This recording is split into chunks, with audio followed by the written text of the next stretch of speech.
Greetings, everyone. Welcome back to Knights of the Round. I'm Mythos, and I'm thrilled to have you here.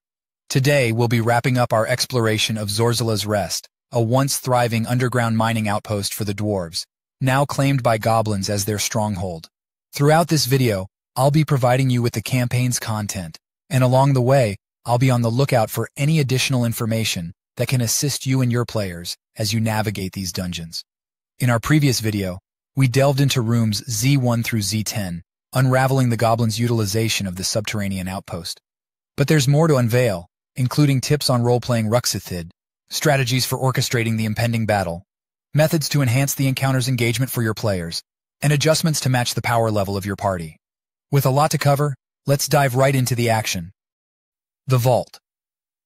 The stagnant air within the vault suggests that its sealed confines have remained undisturbed for countless years.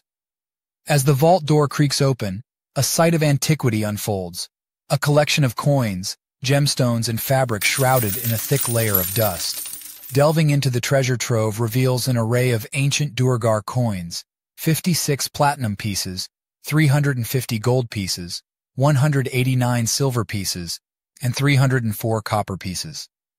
Gleaming amidst the hoard are 4 exquisite pieces of jade, each valiantly holding a value of 100 gold pieces, and a sizable peridot stone, a radiant jewel worth 500 gold pieces. Alongside the precious stones, neatly folded against the vault's walls, are 3 splendid Duergar tapestries, their richness dulled by the passage of time, but still retaining an inherent value of 75 gold pieces each. Completing the ensemble is a velvet brocade, though dusty, exuding an opulent aura and commanding a price of 145 gold pieces. All told, players that find their way in here could walk away with no less than 7,220 gold, 189 silver, and 304 copper. Not a bad haul if you ask me. Area Z12, Mining Tunnels Entrance. Within this humble chamber, comprised of earth and stone, the focal point is the triad of entrances to 3 separate tunnels, each carving further into the subterranean depths. Amidst the stillness, a vertical shaft emerges, its depths leading to the upper echelons of the outpost. A diligently constructed mine shaft, spanning 30 feet in length, serves as a conduit connecting the different levels of this ancient underground realm. If the players have successfully restored the elevator within the nearby bunks in Area Z4, they gain the opportunity to ascend through this shaft, seamlessly traversing the levels of the outpost. Area Z13, Mining Cart Maintenance Chamber. In this eerie chamber, a worn-down set of tracks stretches out, with several rusty mine carts parked haphazardly along the route. Cobwebs cling to the carts, and their wheels are twisted from neglect. The ground is cluttered with remnants of ages past, crates brimming with dusty tools and scattered refuse. Leaning against these crates are the unfortunate remains of 3 Duergar, their skulls gruesomely crushed. A character who studies the bodies and succeeds on a DC 16 Intelligence Arcana or Wisdom Medicine check realizes that the crushed skulls are indicative of mind flayers' brain extractions. The carts creak and groan, obviously worse for wear. A character with a keen eye, passing an intelligence investigation check of 10, can spot the cart's curious mechanism.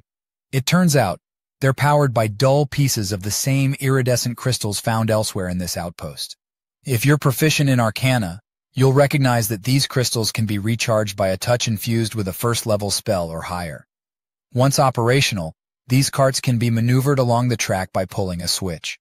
The circular route takes them through the storage chamber in Area Z18, the strip mine in Area Z15, and the crystal cavern in Area Z14. As for treasure, the goblins beat you to the coins long ago, but with a successful DC 15 intelligence investigation check, you might just salvage a pair of cobweb-covered bracers of celerity from one of the unlucky Duergar. Area Z14, Crystal Cavern. The tunnel gives way to a cylindrical chamber, 20 feet in height, resembling the interior of a geode. The walls are adorned with crystals that emit a dazzling spark and glow. A spiraling minecart track winds around the cavern, descending deeper into the mountain. Amidst the rocks and crystals, 3 Gricks lie in wait, ready to ambush unsuspecting prey. Upon the character's first entry into the cavern, each must succeed on a DC 16 Wisdom Perception check. Failure results in surprise, as the Grix launch their attack. The iridescent crystal spires that blanket the cavern exude magical energy and can be harvested for various machinery in the outpost, including the lift in Area Z4, the bucket conveyor in Area Z7, and the minecarts in Area Z13. Characters can attempt to mine the crystal spires, each possessing an armor class of 15 with 25 hit points, and immunity to poison and psychic damage. Dealing damage prompts a DC 16 dexterity saving throw, with failure resulting in 2d force damage as the crystal's energy retaliates. A shattered spire yields 1d6 salvageable shards, serving as spellcasting focuses and replacing drained shards in the elevator, bucket conveyor, and minecarts. Spellcasters value these shards at 15 gold each. The minecart track courses through the crystal cavern, originating from the cliff mine area Z15, and winding downward, allowing safe loading of materials as the minecarts pass through. Area Z15, Cliff Strip Mine. A trio of wooden scaffolding tiers spans the 30-foot-tall cliff, crafted from dark stone. On the lowest scaffold, 6 figures toil, diligently chipping away at the rock face. Above them, precarious minecart tracks wind along the length of the cliff. As for the minecarts, they traverse the upper scaffold, navigating along the tracks. Occupying the bottom scaffold are 3 feral Ashenwights and 3 psionic Ashenwights, engaged in an eerie reenactment of their former mining endeavors, relentlessly clawing at the stone. The feral Ashenwights, absorbed in their mimicry, turn hostile if provoked. Meanwhile, the psionic Ashenwights, attuned to their surroundings, may share information about Ruxathid's whereabouts, when convinced through charisma, or offered a bribe of coins or gems totaling at least 50 gold. This insightful direction leads the characters to the Sanctum Crossing in Area Z19. Area Z16, Cesspit.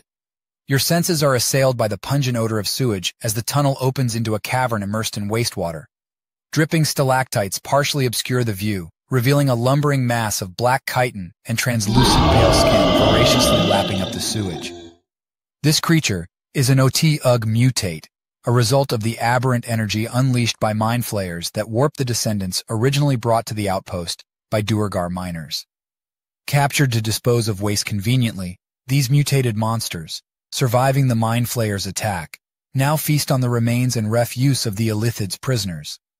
A character with a successful DC 15 Intelligence Arcana check recognizes the creature's habits and diet as those of an OT-UG, despite its radically altered physical appearance. Characters who encountered the OT-UG beneath Barthen's Well in Phandalin have advantage on this check. Those seeking to avoid the mutate's notice must succeed on a DC 12 Dexterity Stealth check.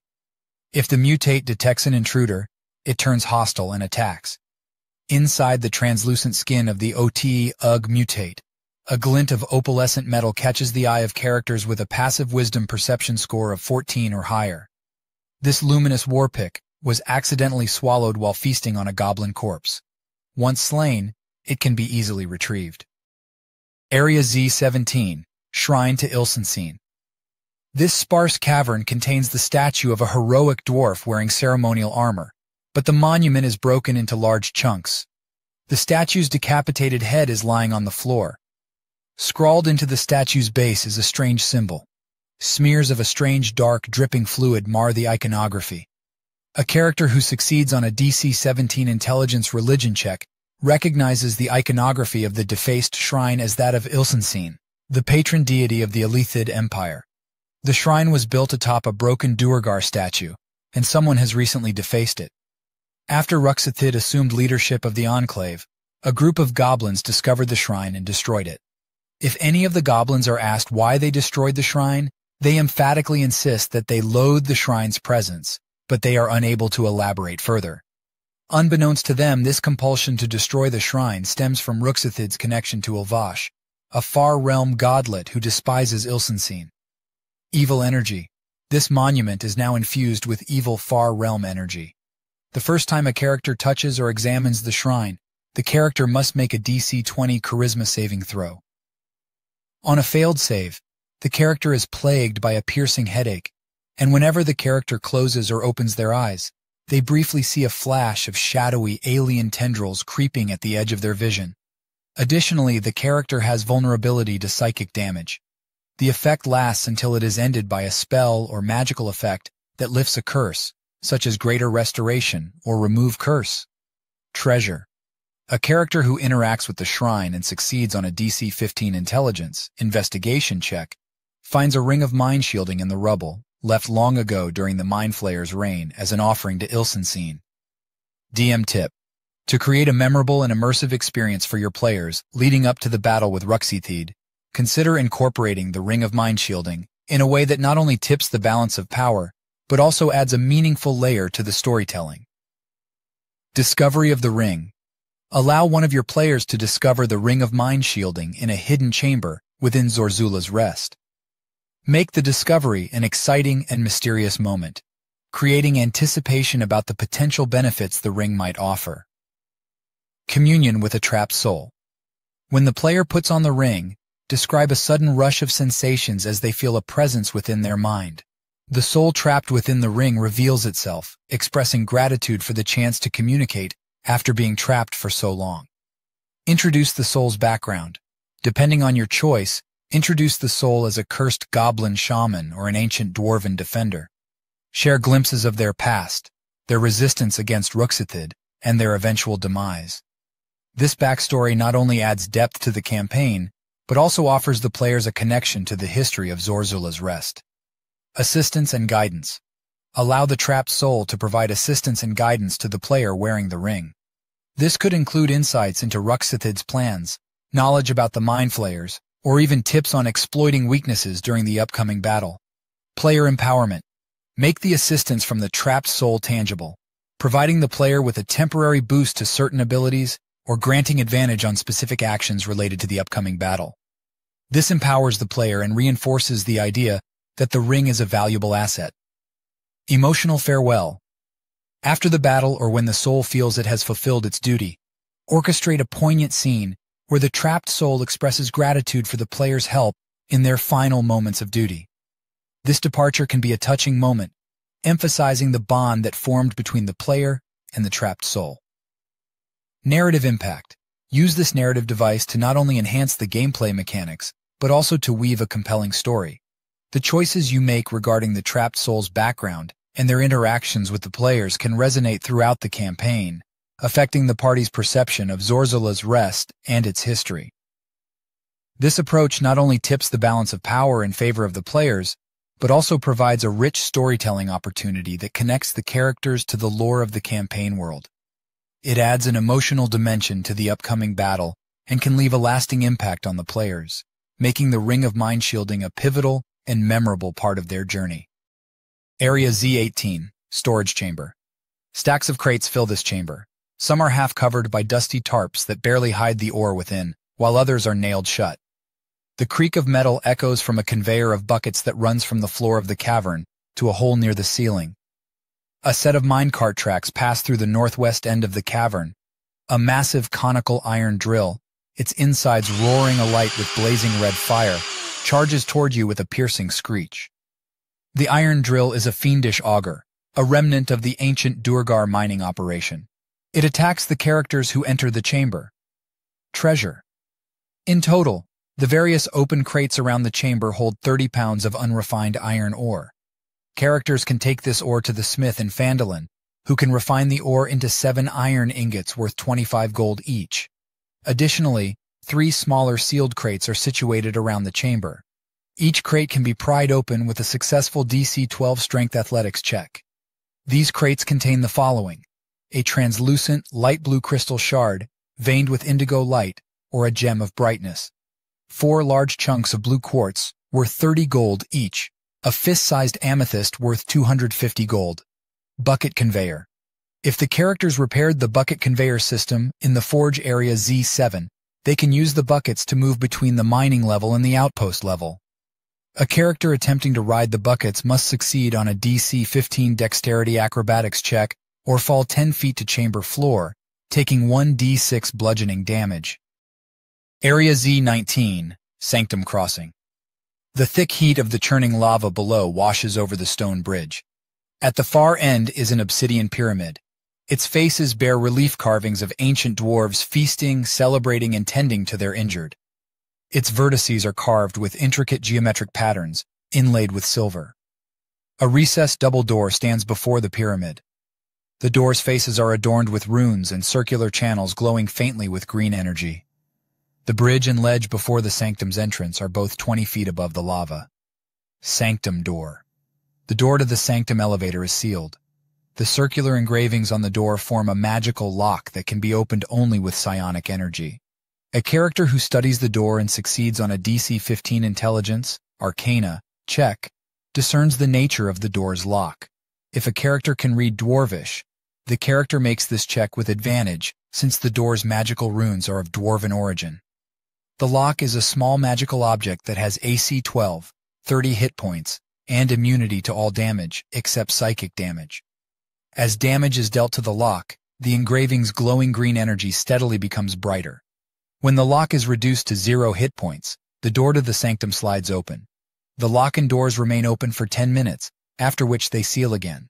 If the characters can't deal psychic damage to the lock, they can attempt to convince a Goblin Psi Brawler or Goblin Psi Commander to do so by succeeding on a DC 12 Charisma, Intimidation or Persuasion check, or they can bribe or charm the goblins. They can also open the lock with a successful DC 18 Dexterity check using Thieves' Tools. The lock and doors can be easily opened from the inside. The doors lead to a 15-foot diameter circular stone platform that automatically moves between the sanctum crossing and the sanctum itself. The platform ascends and descends continuously, with a 1-minute stop at each location. It takes the platform 30 seconds to travel the 30-foot vertical drop between the crossing and the sanctum interior. Entering the sanctum. When the characters enter the sanctum, read or paraphrase the following. The doors of the lift open to reveal a massive sanctum built of obsidian stone. 2 waterfalls of lava cascade down either side of the sanctum's entrance, casting eerie light on the vaulted ceiling. At the opposite end of the sanctum looms a towering statue of a dwarven woman. Cracks race along her arms, and half her face is smashed, but the faint image of a kindly smile remains. The sanctum is made of polished obsidian stone, with vaulted ceilings that are 20 feet high. The interior of the sanctum is depicted on map 5.6. Ruxathid the Chosen stands on the mezzanine behind the statue. When the characters confront Ruxathid, read the following. This goblinoid figure is taller and broader than the other goblins you've encountered, and a gnarled crystal has split his skull open to reveal his brain. He turns, eyes and veins glowing an otherworldly green, and beckons to you.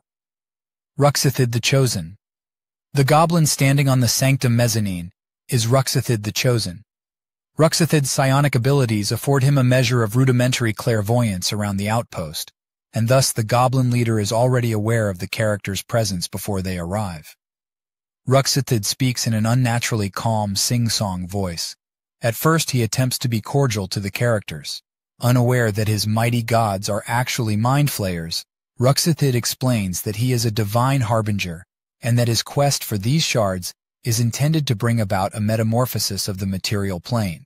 However, any character who succeeds on a DC 16 Wisdom Insight check notices the peculiar way Ruxathid's eyes roll back into his head as he speaks, a telling sign that the goblin is having a second conversation within his mind, and that the words he speaks aren't entirely his own.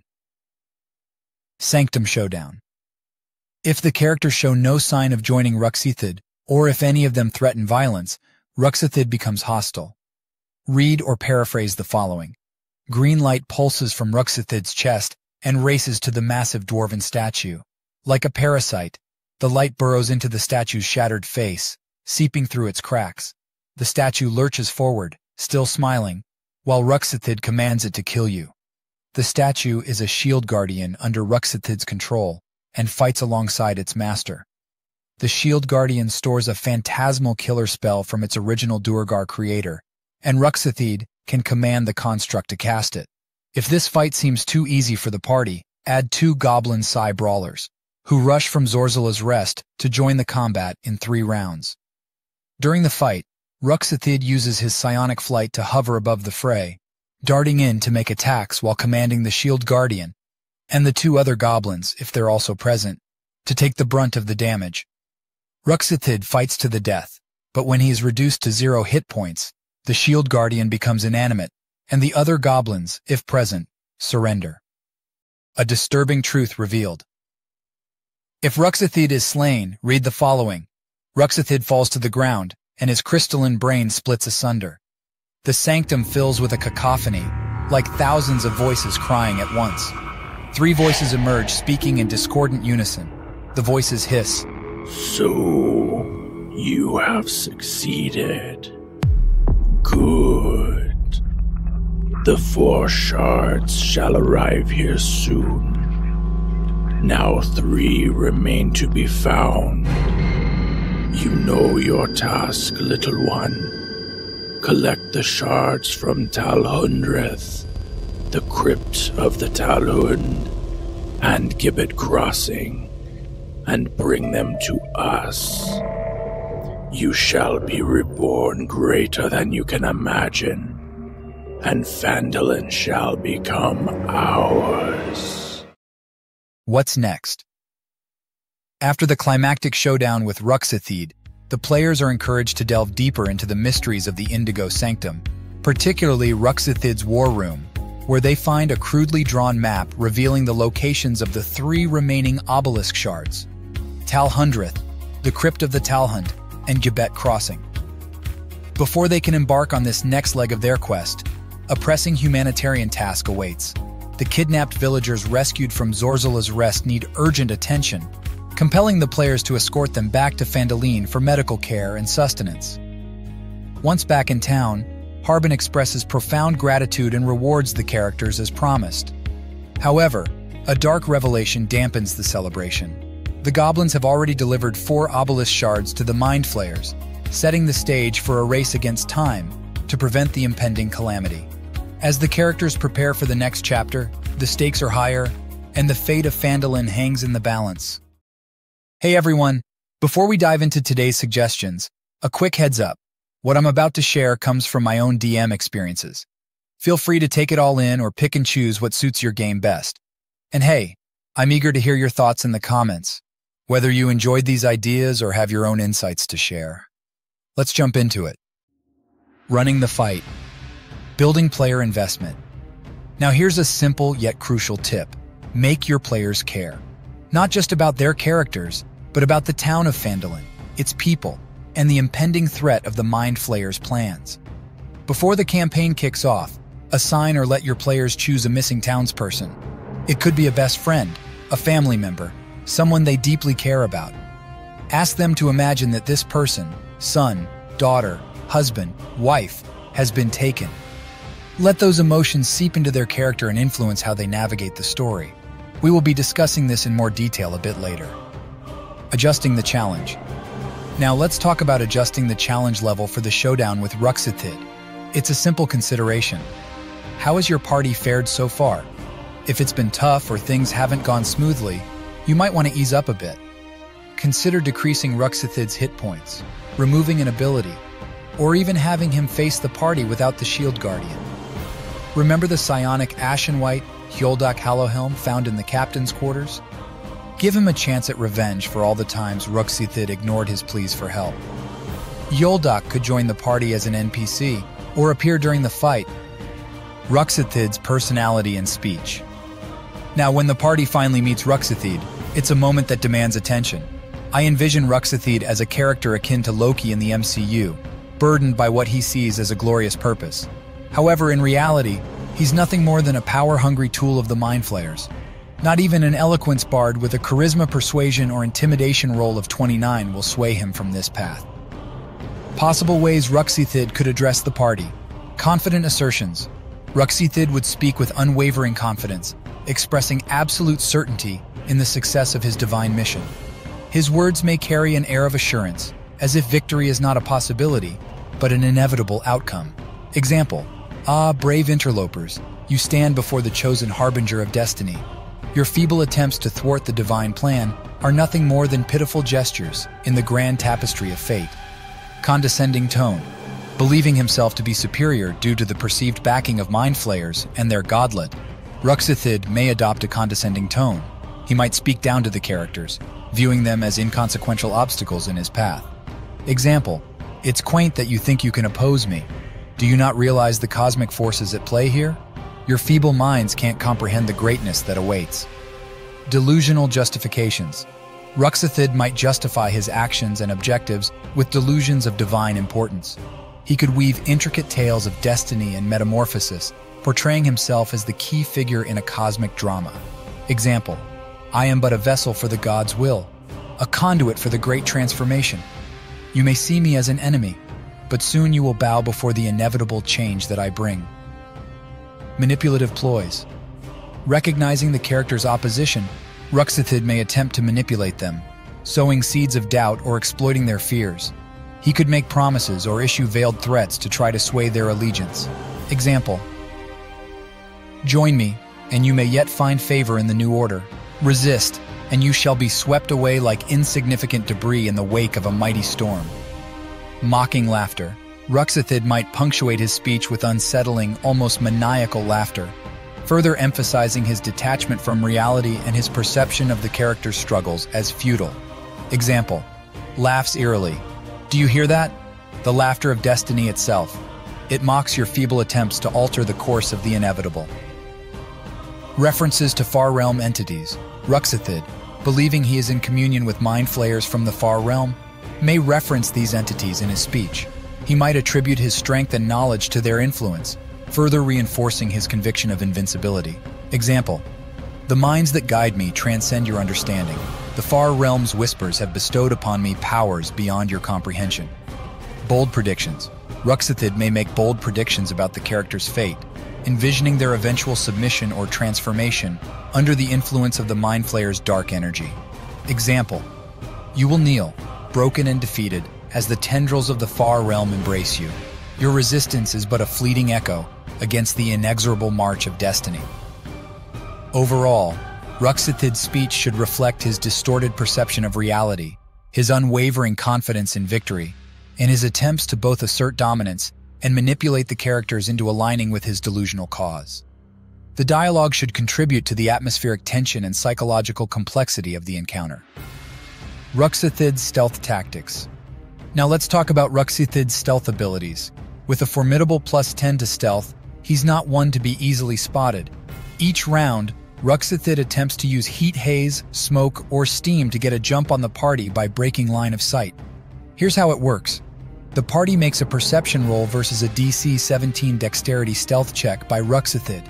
If the party as a whole beats the DC 17, Ruxathid gains no advantage. If the DC 17 is not beaten, Ruxathid gains advantage on both of his scimitar attacks. However, any party member who succeeds on the check alerts the others to Ruxathid's attempt. Players can use this method too, if they figure out how Ruxathid is pulling off the stealth maneuver. They can make a wisdom perception check versus Ruxathid's stealth check for that round to uncover his tactics. Environmental hazards. No boss fight is complete without a bit of danger in the surroundings. Here are a couple of suggestions. Obsidian floor disrepair. The age of Zorzala's Rest may have taken a toll on the obsidian tiles that make up the floor of the Indigo Sanctum. Each time a character moves, they must make a DC 10 dexterity saving throw, or risk tripping on a tile and falling prone. Lava hazards. Roll for lava hazards as you would for a random encounter. This adds an unpredictable element to the battlefield. Each round, roll a d20. On a 1 through 5, the lava burst potentially affects all characters and enemies. Everyone makes a DC 13 dexterity saving throw. On a success, the creature dodges the lava, but on a failure, each affected creature takes 1d6 fire damage on the current round and 1d4 fire damage on the next round. If you wish, you can include the possibility of falling stalactites as well. Ruxathid's mid-battle twist. Let's talk about a mid-battle twist to keep your players on their toes. When Ruxathid reaches half health, get ready for a surprise. As a reaction, he teleports to the top of the mezzanine and erects an AC 2050 hit point magical shield for 3 rounds. But that's not all. Reinforcements arrive to aid him. Roll a d20 to determine the composition. Reinforcement options. On a roll of 1 to 5, 1 Goblin Psy Brawler joins. On a roll of 6 to 10, 2 Goblin Psy Brawlers join. On a roll of 11 to 15, 1 Goblin Psy Commander rushes in. On a roll of 16 to 20, One Goblin Sai Brawler and one Goblin Sai Commander come in looking for blood. Alternate path, life force feeding. An alternate narrative path could involve kidnapped villagers. When Ruxithid hits half health, he teleports to the mezzanine, erects the AC-20, 50 hit point shield, and takes 3 rounds to feed on the life force of one of the villagers, perhaps even a player's family member. This adds a moral dilemma, taunting the party to make a decision under a ticking clock, with Ruxithid cackling maniacally. Conclusion. In conclusion, by deviating from the suggested hit point slog and incorporating these twists, your players are in for a much more engaging and memorable experience. After all, that's what Dungeons & Dragons is all about, right? We are playing a game, absolutely, but through the game, stories are told and memories are made. More to come. To all the DMs that made it to the end, thank you so much. In our next adventure, our characters return to Phandalin, where more heroic quests await, alongside the pressing task of locating the last 3 missing obelisk pieces. If you found this video helpful or entertaining, don't forget to show some love with a like and share your thoughts in the comments below. To stay updated on our epic journey, hit that subscription button and ring the bell for notifications. Until then, fellow adventurers, may your campaigns brim with laughter, your dungeon master's mercy abound, and the odds ever be in your favor.